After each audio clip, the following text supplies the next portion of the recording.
Muito obrigado aí, Carlos Daniel, e também a todos que aguardaram até agora. Eu vou ser breve já, devido ao adiantar da hora e devido também a que os temas foram muito bem esmiuçados pelos palestrantes que me precederam. Então, acho que o primeiro ponto relevante, tentando fazer uma conclusão de tudo que foi dito, é essa questão das teorias que justificam o combate ao planejamento tributário. Então, tal qual foi bem exposto no primeiro bloco de palestras, e o professor Luiz Flávio também reiterou, as armas que o fisco possui para enfrentar os planejamentos tributários, basicamente, é fraude, dolo e simulação. Ocorre que a gente tem uma série de teorias, e aí eu gosto de usar a expressão alienígenas, então a gente vai buscar teorias por não estarem no sistema jurídico brasileiro ali. São teorias de outro planeta mesmo, então a gente pegar a teoria de abuso de formas da Alemanha, propósito negocial nos Estados Unidos, fraude à lei na Espanha, ou abuso de direito na França, a gente está trabalhando com conceitos de outros sistemas jurídicos e aplicando de uma maneira esquizofrênica, né? Ainda porque não são os conceitos à luz do nosso direito. E o que acontece é que muitas vezes as decisões do CARF acabam se utilizando desses conceitos de uma maneira totalmente imprópria, e aí o que mais acaba sendo utilizado é o propósito negocial. Então, em muitos casos, o propósito negocial ou ele é fundamento, um dos fundamentos para a autuação, algumas vezes fundamento para a qualificação de multas. Conforme o Takata muito bem expôs, o Carlos Daniel, esse caso da redução pelo valor contábil é um caso exemplar. Era um caso que era tratado há pouco tempo aí, com a mera opção fiscal, com uma jurisprudência totalmente favorável ao contribuinte. Teve essa guinada e vai totalmente de desacordo com o próprio espírito da lei. Então, claramente, a lei dá a opção fiscal para você fazer a devolução ou pelo valor de mercado ou pelo valor contábil. E o que acontece é que as autuações e depois as decisões, tanto de primeira instância quanto de segunda instância administrativa, têm entrado nessa seara de olhar efetivamente, olha, aqui teve propósito negocial ou não, ou foi só para ter uma carga tributária mais baixa, que foi a redução ao valor contábil. No meu ponto de vista, embora conforme a gente viu, a gente tem decisões em sentido contrário, a não ser que a venda já tenha se aperfeiçoado já no momento anterior, e aí, de fato, a gente estaria diante de uma simulação, mas o fisco teria que comprovar isso. Se não tiver uma situação dessas, claramente é uma opção que o fisco, a legislação, o legislador deu, e, nesse sentido, eu poderia, ainda que o único motivo fosse tributário, para tributar com uma alíquota menor a venda na pessoa física ou na pessoa jurídica, na etapa subsequente. Então, o que causa esse grande temor e a falta de segurança jurídica por parte do contribuinte é exatamente essa atitude de importação das teses ali. Então, acho que o professor Luiz Flávio também pontuou outros casos muito interessantes. Então, a gente tem alguns casos, prestação de serviços intelectuais por pessoa jurídica. Mais uma vez, veio a Lei 1196 de 2005, Lei do Bem, artigo 129, permitiu que serviços intelectuais de caráter científico, artístico ou cultural possam ser prestados na pessoa jurídica para fins tributários, ainda que seja prestação personalíssima. E aí a gente tem uma série de autuações, casos no CARF em que apresentadores de televisão, atores, desportistas vêm perdendo como regra geral. Mesmo caso, planejamento, você constitui seus investimentos por meio de um FIP, um Fundo de Investimento em Participação. A legislação tributária previu que você tem um diferimento na hipótese quando se constitui um FIP ali até o momento que haja distribuição. Uma série de pessoas físicas e pessoas jurídicas acabaram se estruturando dessa forma, de acordo até com essa indução a você fazer isso, por conta da legislação tributária, vem o CARF, as autuações e, consequentemente, depois o CARF, e não chancela, fala, não, você só montou essa estrutura para ter uma tributação menor, não teve propósito negocial. Sendo que há uma série de justificativas de mercado para você ter constituição de FIP também, e elas são apresentadas, mas mesmo assim acaba sendo motivo preponderante o fiscal ali. E outro caso também, os casos do ágio aí, que está um pouco demodê, né?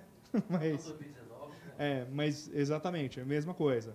Veio a Lei 9532 em 97, permitiu ali a dedutibilidade, a amortização fiscal do ágio, uns 60 avos, quando tiver essa junção entre a investida, né, e a investidora, qualquer que seja incorporação normal ou uma incorporação reversa, na qual ela detinha participação. Começa a amortização do ágio, vem a construção da jurisprudência e começa a montar uma série de requisitos adicionais ali. E um deles, obviamente, é o propósito negocial. Essa operação de incorporação teve outro propósito, essa aquisição, aí começam a surgir diversas teses, empresa veículo, real adquirente, contemporaneidade do laudo, etc. e tal. Então, isso mostra todo um ambiente de insegurança jurídica ali. Por isso que eu também acho que, tal qual o Luiz Flávio, me chama de antigo, mas eu também gosto mais, sou mais um legalista. Então, acho que mais com base nessas provocações ali, acho que aqui a gente acaba convergindo na maior parte. Eu gostaria só de convidá-los para, se tiver alguma consideração final. Bom, muito obrigado pelo evento. Não preciso nem disso, a minha participação agora, mas para agradecer por esse belíssimo evento, tantas boas ideias sendo discutidas, e dizer que, além de antigo, eu também sou muito otimista. Eu penso que, realmente, nós chegamos em um momento em que nós precisamos de equilíbrio. Me parece que o CARF está caminhando nesse sentido, alguns extremos devem ser abandonados. Quando nós falamos de ágio, talvez eu ocupe um minuto, sim. Quando nós falamos de ágio, eu me lembro que, no começo, há 3 anos atrás, 4 anos atrás, o ágio interno costumava ser penalizado com multa de 150%, e a Câmara Superior costumava manter essas penalidades. Mais recentemente, 1 ano e meio atrás, 2 anos, operações de transferência de ágio, enfim, empresa veículo, operações mais simples, passaram também a ser penalizadas com 150% de multa. Me parece que esse é um outro extremo que deveria ser abandonado. Então, acho que nós caminhamos para um equilíbrio. Me parece que essa não deve ser mais a tendência. E esses casos também. Me parece que casos recentes que passaram a ser julgados pela Câmara Superior, nós também alcançaremos um equilíbrio. Eu sou otimista e eu penso que, antes do Poder Judiciário precisar, por repetitivos, ou o Supremo Tribunal Federal analisar algumas questões, o próprio CARF alcance o equilíbrio. Se não, caberá ao Poder Judiciário, sim, impor tal equilíbrio. A gente continua brigando. Muito obrigado.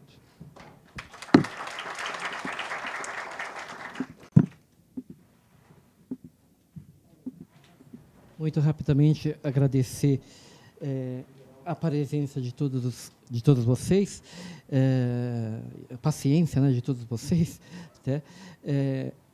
Parabenizar os ilustres palestrantes, debatedores, né? E uma coisinha só. Esqueci de falar o número do caso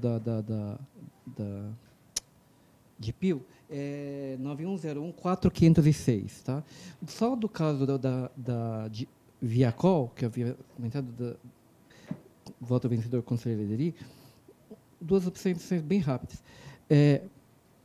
Eu, se fosse julgador, eu derrubaria a autuação, não o manteria e, portanto, não acompanharia o voto vencedor por causa da autuação. A autuação não se fiou em simulação, mas em abuso. Então, abuso, me desculpa, também eu sou das antigas, máxime em face do artigo 22. E um outro detalhezinho desse caso é que, a rigor, o auto realmente TVF está muito mal feito, aparentemente, mas eu queria ter o TVF na mão para poder fazer uma análise conclusiva no seguinte aspecto. Primeiro, quando ele fala sessão gratuita, evidentemente eu consigo, pelo menos eu reconheço, que deve ser lido como, olha, ele se expressou mal, mas ele quis dizer, na verdade, a redução de capital com entrega, né, a devolução, a valor contábil. Foi isso que ele chamou de gratuito. Eu consigo interpretar isso no contexto. O que eu não consigo do contexto, porque eu não tenho TVF, é justamente essa parte aí final, que foi usada pela ilustre conselheira Edeli, com base no voto da DRJ, que dá um peso bem grande para essa questão de, olha, reduziu o capital e 5 meses depois o dinheiro voltou e voltou até mais. Eu não sei se isso estava no TVF, a látere, como algo, sabe, um mero apêndice, e se isso foi, inclusive, ele deu densidade, peso para isso como fundamento. Então, aparentemente, não. né? E, se assim ou mais uma razão para, a rigor, o auto ter caído, né? Mas não foi. Mas esse graciosamente ou gratuitamente, eu consigo ler dessa forma, tá? Obrigado. Bom, pessoal, eu quero agradecer a presença de todos vocês aqui, pessoal aqui da mesa. Obrigado, Alexandre, pela coordenação, professor Carlos, a Daniel, Takata, Luiz Flávio, o professor Chueire, os que já foram. E vocês estão convidados. Dia 11 de março vai ocorrer a nossa segunda reunião. O tema vai ser sobre compliance fiscal. Nos veremos até lá. Um abraço.